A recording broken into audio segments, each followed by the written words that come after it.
ውድ የስልጠና ተሳታፊዎች፣ አመራሮች በስልጠናው የምታገኙትን እውቀትና ክህሎት መጠቀም በቀጣይ የፖለቲካ ኮሚኒኬሽን የመልእክት ቀረጻና አጀንዳ ላይ ተከላላይ የበላይነት ከመውሰድ ባሻገር በጸረ ለውጦች ኃይሎች ተጽዕኖ ፈጣሪ ኮሚኒኬተሮች እንድትሆኑ ከዚህ በተጨማሪ የተቀናጀ የተናበበና ተጽዕኖ ፈጣሪ የሚዲያ ንቅናቄ ማከናወን ይጠበቅባቸዋል። በአጠቃላይ በሁሉም መዋቅራችን በእውቀት ላይ የተመሰረተ የህዝብ ግንኙነት ስራ የመስራትና ገዢ ትርክትን የመገንባትና የማጽረስ ጉዟችንን ውስጥ ገንቢ ሚና የሚጫወት ባለሙያ በብዛት የማብቃትና የማፍራት ግባችን ለማሳካት ስልጠናው እጅግ ጠቀሜታ ያለው ሲሆን መሰል የአቅም መገንቢያ መድረኮችን ይበልጥ ተጠናክረው የሚቀጥሉ ይሆናል።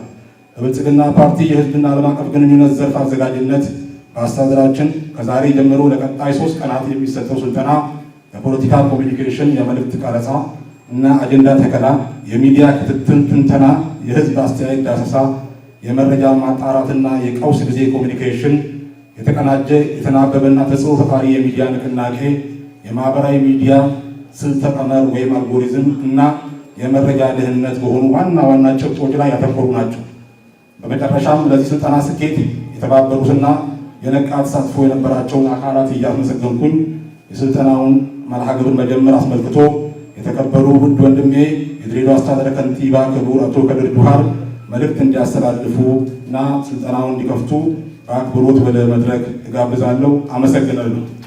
ፓርቲያችን በሀገር አቀፍ ደረጃ በቂ እውቀትና ክህሎትን የታጠቀ ጠንካራ ኮሚኒኬተር ለመፍጠር በርካታ ስራዎችን አከናውኗል፣ እያከናወነም ይገኛል። በአንጻሩ የዲጂታል የሚዲያ መስፋፋትና የአርቲፊሻል ኢንተለጀንስን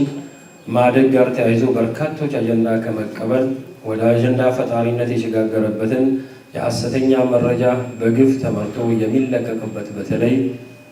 አካላት የፈለጋቸውን መልእክቶች ቀርጾ ለማሰራጨት እድል እየሰጠ በመሆኑ ይህ የፖለቲካ ኮሚኒኬሽን ሁን በአጀንዳ ተከላ እና በተግባቦት ስራችንም ላይ የበኩላችን አሉታዊ ተጽዕኖ እየፈጠረ ይገኛል። በመሆኑም ይህ በአግባቡ ተረድተን ማህበራዊ ሚዲያ ፕላትፎርሞችን በእውቀትን በሚያስተዳድሩ በንቃት የሚከታተሉ የህዝብ ግንኙነት እንቅስቃሴውን ግለት የሚያስቀጥል ፓርቲ ጉዳይ በንቃት ተሳታፊና ውጤታማ የሆኑ የህዝብ ግንኙነት ባለሙያዎች በሁሉም አካባቢ አብቅቶ የማሰማራት ስራ ትኩረት የተሰጠው ጉዳይ ጭምር ነው። በዛሬው አቅም ግንባታ ስልጠና ዓላማዎች መካከልም በዘመናዊ ሚዲያ የትግል መስክ ላይ በብቃት በመሳተፍ የሚችሉበትን ተጨማሪ አቅምና ጉልበት ለመፍጠር በማሰብ ጭምር የተዘጋጀ መድረክ ነው። በስልጠናው የምታገኙትን እውቀትና ክህሎትን በመጠቀም በቀጣይ የፖለቲካ ኮሚኒኬሽን መልእክት ቀረጻና አጀንዳ ተከላ ላይ የበላይነት ከመውሰድ ባሻገር በጸረ ለውጥ ኃይሎች ላይ ተጽዕኖ ፈጣሪ ኮሚኒኬተሮች እንዲሆኑ ባሻገር በተለይ ከዚህ በተጨማሪ የተቀናጀ የተናበበ ተጽዕኖ ፈጣሪ የሚዲያ ንቅናቄ ማከናወንም ይጠበቅባቸዋል። በአጠቃላይ በሁሉም መዋቅሮች በእውቀት ላይ የተመሰረተ የህዝብ ግንኙነት ስራ የመስራትና ግዢ ትርክትን የመገንባትና የማስረጽ ጉዞአችን ውስጥ ገንቢ ሚና የሚጫወቱ ባለሙያዎች በብዛት የማብቃትና የማፍራት ግቦችን ለማሳካት ስልጠናው እጅግ ጠቀሜታ ያለው ሲሆን መሰል አቅም መገንቢያ መድረክ ይበልጥ ተጠናክሮ የሚቀጥሉ ይሆናል። በብልጽግና ፓርቲ ህዝብና ዓለም አቀፍ ግንኙነት ዘርፍ አዘጋጅነት በአስተዳደራችን የሚሰጠው ስልጠና የፖለቲካ ኮሚኒኬሽን፣ የመልእክት ቀረጻና አጀንዳ ተከላ፣ የሚዲያ ክትትልና ትንተና እና የህዝብ አስተያየት የዳሰሳ መረጃ ማጥራትና ቀውስ ጊዜ ኮሚኒኬሽን፣ የተቀናጀ የተናበበና ተጽዕኖ ፈጣሪ ንቅናቄ የማህበራዊ ሚዲያ ስል ተቀምሮ በተለይ የመረጃ ደህንነት በሆነ ዋና ዋና ጭብጦች ላይ ያተኮሩ ናቸው። ለዚህ ስኬት የተባበሩና የነቃ ተሳትፎ የነበራቸው አካላት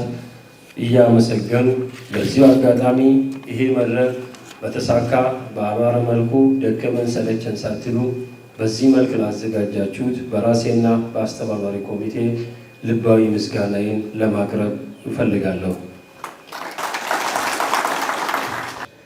በመላው ሀገሪቱ በመሰጠት ላይ በሚገኘውና በአሁኑ ሰዓት ደግሞ በድሬዳዋ ከተማ በመሰጠት ላይ በሚገኘው የሚዲያና ኮሚኒኬሽን ክህሎት ማበልጸጊያ ስልጠና በዚህ ስፍራ ተገኝቼ የኢትዮጵያ እውነት በሆነችው ድሬዳዋ ተገኝቼ ይህንን ስልጠና ለማስጀመር በመታደሌ እጅግ በጣም ላመሰግናችሁ እወዳለሁ። ባለፉት 7 ዓመታት ሀገራችን ኢትዮጵያ በአዲስ ጎዳና በአዲስ መንገድ ጉዞ ከጀመረችበት ጊዜ ጀምሮ በዓለም አደባባይ ኢትዮጵያውያን አንገታቸውን ቀና ማድረግ የጀመሩበት የትርክት ለውጥ መጥቶ ወንድማማችነት፣ እህትማማችነት፣ አብሮነት፣ መጋመድ፣ አብሮ መውደቅ፣ አብሮ መነሳት፣ አብሮ መሻገርን ብቻ መሰረት አድርገን ኢትዮጵያን ቀና እናደርጋለን ብለን የጀመርነው ጉዞ በትክክልም የድሬዳዋን እውነት የኢትዮጵያ እውነት ማድረግ የጀመረ ስለሆነ ድሬዎች እንኳን ደስ ያላችሁ። በዚህ ስፍራ ያየነው በ3 ቋንቋ መናገር፣ በ10 ምናምን ቋንቋ እና ባህል ማሳየት፣ በአንድነት መቆም፣ እጅ ለእጅ መያያዝ፣ ወንድማማችነት፣ እህትማማችነት፣ አብሮ ችግር መሻገር፣ አብሮ ቀና ማለት የኢትዮጵያ እውነት ስለሆነ ድሬዎች ይሄንን ድምፃችሁን ከፍ አድርጋችሁ ዓለምን ስላስተማራችሁ አሁንም በድጋሚ የተሰማኝ ደስታ ልገልጽላችሁ ይወዳል። ባለፉት 7 ዓመታት የተጀመረው የትርክት ለውጥ ኢትዮጵያውያንን ወንድማማች እናድርግ፣ እህትማማች እናድርግ፣ አንለያይ፣ እንሰባሰብ፣ አንድ እንሁን። በተለያየ ቋንቋ፣ በተለያየ ባህል፣ በተለያየ ማንነት፣ በተለያየ ሃይማኖት ውስጥ ብንሆንም ኢትዮጵያ እናታችን የሁላችን እናት ናት የሚለውን ቀና ብለን መናገር በመጀመራችን ኢትዮጵያውያን በዓለም አደባባይ መሰባሰብ ጀምረዋል። ይህም ኢትዮጵያ የምትፈርስ ሳይሆን እንደ ብረት እየጠነከረች የምትሄድ ጠንካራ የዓለም ሀገር የምትሆን መሆኑን ያስመሰከርንበት ስለሆነ ፈጣሪ እንደዚህ ስላበቃን ልናመሰግነው ይገባል። ባለፉት ዓመታት በኢትዮጵያ ውስጥ በዚህ መንገድ መሰባሰብ ብቻ ሳይሆን ተንኮታክቶ ችግር ውስጥ ገብቶ የነበረው የኢትዮጵያ ኢኮኖሚ ማንሰራራት ጀምሮ ኢትዮጵያ ጸጋዎቿን ተጠቅማ ማደግ መልማት በመጀመሯ ምክንያት በአሁኑ ሰዓት የኢትዮጵያ ኢኮኖሚ አፍሪካ ውስጥ ካሉ ኢኮኖሚዎች ውስጥ 5ኛው ግዙፍ ኢኮኖሚ፣ ከሰሃራ በታች ካሉ ኢኮኖሚዎች 3ኛው ግዙፍ ኢኮኖሚ፣ በምስራቅ አፍሪካ ደግሞ ትልቁ ኢኮኖሚ ለመሆን በቅቷልና ሁላችንም ለዚህ እንኳን አበቃን ለማለት እወዳለሁ። ኢትዮጵያውያን በባህላችን፣ በቋንቋችን፣ በማንነታችን፣ በአኗኗራችን ተጋምደን በአንድነት ጠንክረን መታየት የጀመርንበት የኢትዮጵያ ቋንቋዎች፣ ባህሎች፣ ማንነቶች ወጥተው ወደ አደባባይ መታየት የጀመሩበት በዩኔስኮ መመዝገብ የጀመሩበት ኢትዮጵያ የብዝሃ አገር በመሆን በዓለም ላይ ከሚታወቁ የብዝሃነት አገሮች የቱሪስት መስህብ መሆን የቻለችበት በመሆኑ ይህንን እውነት ከፍ አድርገን ለኢትዮጵያ ብቻ ሳይሆን ለዓለም መናገር የጀመርንበት ስለሆነ ባለፉት ዓመታት በዲፕሎማሲው መስክ በተገኙ ውጤቶች ኢትዮጵያ በዓለም ላይ በድፍረት የሚጠበቅባትን ሀገራዊ ጥቅምና ፍላጎቷን ማንንም ሳታስፈቅድና ሳትፈራ የምትናገርና ፍላጎቶቿን የምታሳካ ሀገር እንድትኖረን ያስቻለ ለውጥ በመሆኑ በዚህም ኢትዮጵያ የባህር በር ያስፈልጋታል። 120 ሚሊዮን ሕዝብ ይዘን የተዘጋን ልንሆን አይገባም። ኢትዮጵያ የባህር በርን ለምና ሳይሆን ስለሚገባት ጠይቃ ማግኘት አለባት የሚል ድፍረት የተሞላበት ዲፕሎማሲን እውን ያደረግን ስለሆነ እኛ ደፋሮች ልበቅኖች ስለሆንን እንኳን ደስ ያላችሁ ለማለት ፈልጋለሁ። ይህ ስልጠና ይህንን እውነት ለዓለም አደባባይ ከፍ አድርጎ ለመናገር የሚያስችል እውቀትና ክህሎት የምናገኝበት የስልጠና መድረክ ነው። የኢትዮጵያ እውነት፣ የድሬዳዋ እውነት፣ የኢትዮጵያውያን እውነት በሚገባ ለዓለም አልተነገረም። ስላልተነገረም በዓለም ላይ ኢትዮጵያ እንድትደክም፣ እንድትፈርስ፣ ዜጎቿ እርስ በርስ እንዲጣሉና እንዲበላሉ የሚፈልጉ ታሪካዊ የኢትዮጵያ ባለቁርሾዎች የሐሰት መረጃ በመንዛት፣ የተሳሳተ መረጃ በመንዛት፣ የጥላቻ ንግግር በማብዛት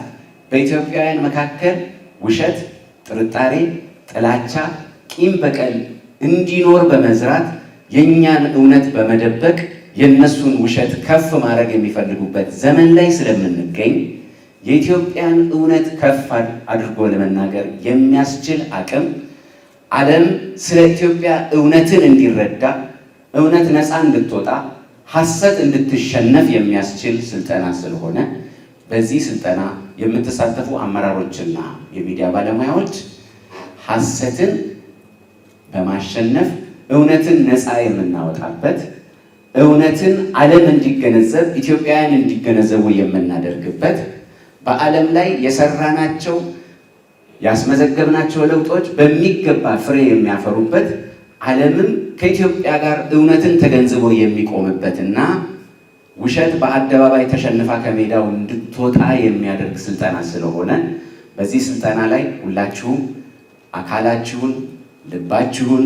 አእምሯችሁን፣ ትኩረታችሁን በሙሉ በሚቀጥሉት 3 ቀናት በሚሰጠው ስልጠና ላይ በማድረግ የእውቀት፣ የግንዛቤ፣ የክህሎት፣ የቁርጠኝነት አቅም አዳብራችሁ ኢትዮጵያን በመረጃ ነፃ እንድታወጡ፣ እውነትን ነፃ እንድታወጡ፣ ውሸትን በአደባባይ እንድታሸንፉ የሚያስችል ስልጠና ስለሆነ በሙሉ ትኩረት እንድትሳተፉ አደራ ለማለት ፈልጋለሁ። በዚህም ለ3 ቀናት በድሬዳዋ ከተማ የሚካሄደው ስልጠና በይፋ የተጀመረ መሆኑን አበስራለሁ። እጅግ አመሰግናለሁ።